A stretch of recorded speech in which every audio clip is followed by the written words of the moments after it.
Welcome back to Business and Politics. We're talking to Mr. DANILO Fausto of the Philippine Chamber of Agriculture.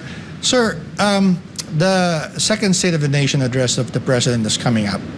I know we've talked before and you said that the President is well informed about the agriculture issues, but still, what would you like to hear from his second son? Is there anything in particular that the agriculture sector needs?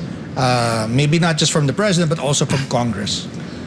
We have forwarded all the recommendations from our chamber to the President, and we are hopeful that these recommendations and issues will be addressed by the President and be mentioned in the SONA. Okay. In the first SONA, he already mentioned the Philippine Guarantee Corporation. Okay, all right. The Land Bank of the Philippines. Yes. But still is there. Yeah. There's got to be an overhaul of how the system works in terms to make sure that access to credit be given to the farmer. Because without capital, no matter how much you want the farmer to expand and produce, if he has no money for the inputs, there will be a problem. Yeah.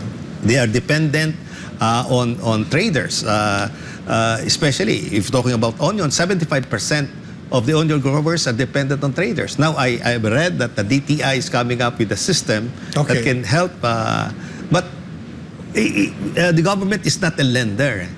If you go through a system, the financial system, going to the farmer, that's where the problem will come up. Because the subject or the borrower, the target borrower, has no competency to come up with documentations, lengthy documentations and compliance to ensure the stability of the financial market. There's got to be a system that can accelerate and make it easier for the farmers to access credit.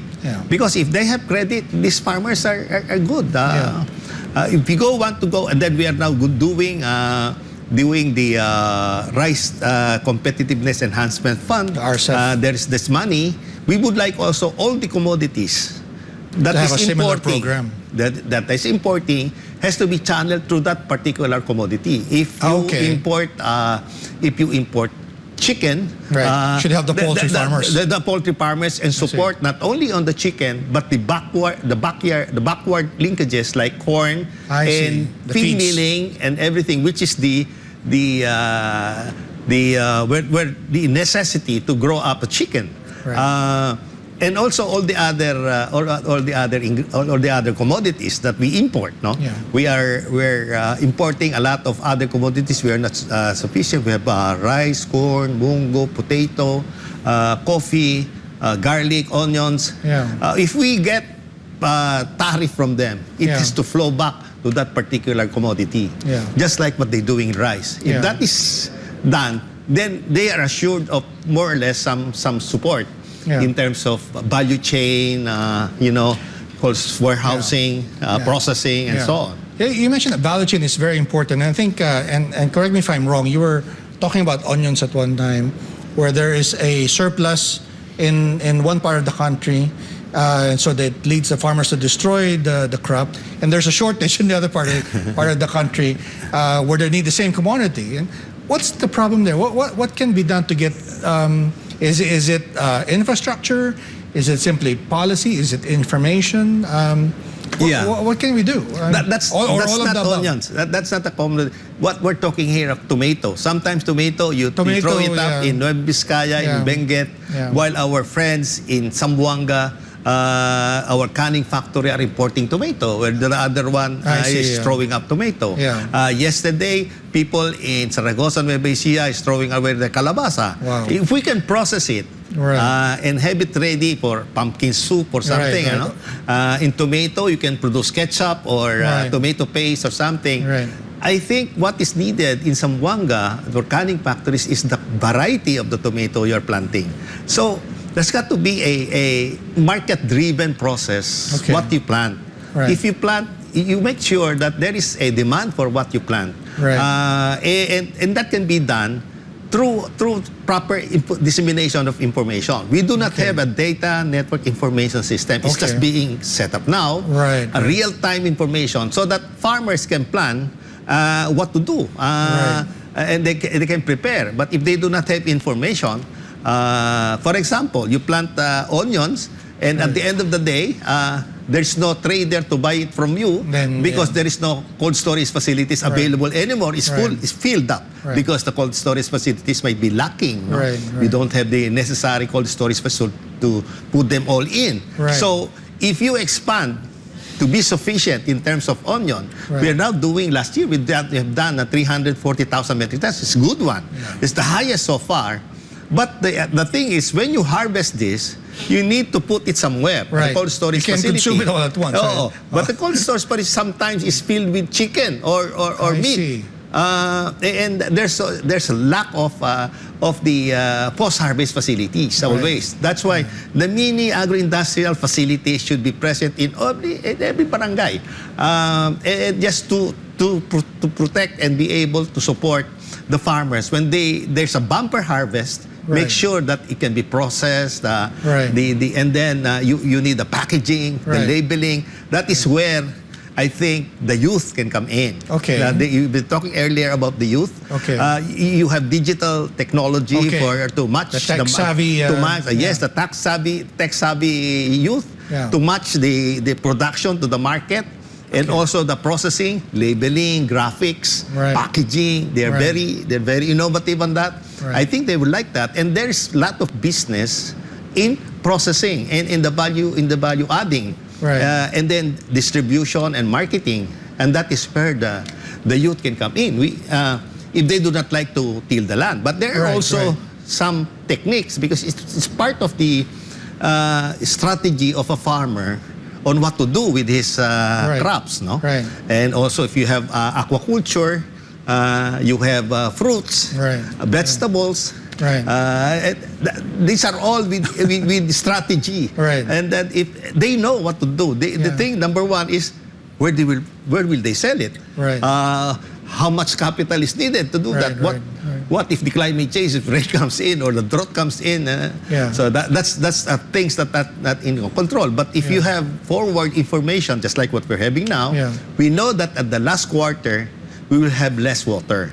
Now we have plenty of water. We need to conserve it, because the last quarter is when we plant our high-value crops. Our onions and all other vegetables are planted in the last quarter. If we do not have the water, how can you grow crops when you do not have water? We were talking earlier, and besides the intervention of young Filipinos, the techies, we were talking about the role of the cooperatives. I mean, so, but you were mentioning that also needs needs help, because they're mostly made up farmers, and they should be the one thinking about planning, strategy, marketing, not to mention all the financing, the OPEX, right? And